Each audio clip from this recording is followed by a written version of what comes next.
Assalamualaikum warahmatullahi wabarakatuh. Pada kesempatan ini, mari kita akan membicarakan tentang konsep keperawatan komunitas.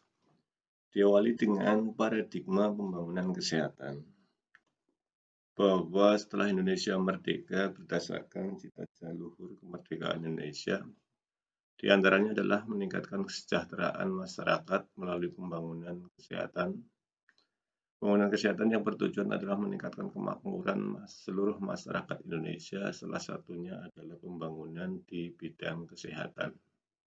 Pemerintah mempunyai kewajiban sebagai penyelenggara negara untuk melaksanakan pembangunan kesehatan dengan salah satu upayanya adalah meningkatkan peran serta masyarakat. Peran serta masyarakat yang dikembangkan dan dipupuk akan meningkatkan potensi masyarakat itu, sehingga hasilnya adalah hal yang ideal diharapkan adalah pemerintah dengan masyarakat melalui peran serta masyarakatnya ini mempunyai keterkaitan tanggung jawab yang sama dalam memajukan pembangunan kesehatan di seluruh masyarakat Indonesia.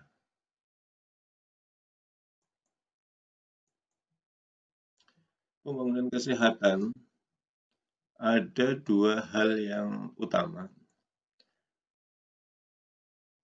Dalam ruang lingkup kesehatan, kita mengenal adanya upaya-upaya dari upaya promotif, preventif, kuratif, dan rehabilitatif. Pelayanan yang diberikan melalui bentuk pelayanan kesehatan masyarakat dan pelayanan kesehatan perorangan. Kalau kita lihat bahwa upaya kesehatan perorangan sering kita sebut dengan UKP adalah pelayanan yang diberikan oleh karena suatu masalah kesehatan seorang perlu diperiksa, didiagnosa, diobati, dan dipulihkan masalah kesehatannya.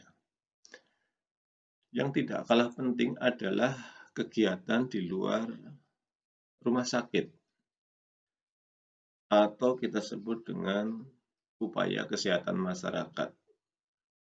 Adalah upaya-upaya untuk meningkatkan derajat kesehatan masyarakat karena faktor yang mempengaruhi derajat kesehatan masyarakat itu diantaranya ada keturunan, lingkungan, perilaku, dan pelayanan kesehatan.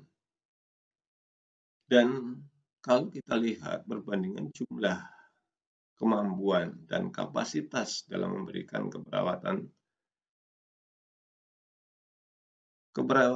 yang dilakukan di luar gedung atau pelayanan kesehatan masyarakat itu jauh lebih banyak dibanding dengan yang dilakukan di dalam gedung. Sehingga ini memberi peluang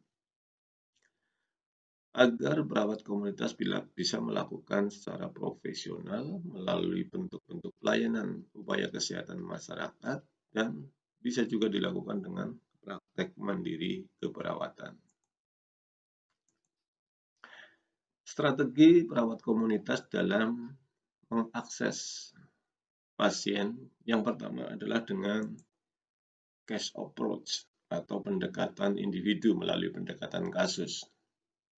Upaya ini bisa dilakukan dengan cara mengidentifikasi, mensurvei, mendata setiap pasien yang datang ke pelayanan kesehatan, baik rumah sakit maupun puskesmas, untuk didata dan ditindaklanjuti sebagai upaya-upaya pencegahan, upaya-upaya pengobatan, dan upaya-upaya pemulihan. Secara kelompok, pasien-pasien tersebut bisa diberikan suatu tindakan secara kolektif dalam upaya pencegahan masalah kesehatan terhadap penyebaran penyakitnya.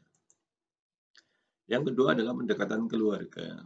Hal ini dilakukan bahwa keluarga-keluarga yang mempunyai risiko terhadap masalah kesehatan dan keluarga-keluarga risiko tinggi dan keluarga-keluarga rawan ini merupakan suatu kelompok yang rentan terhadap masalah kesehatan.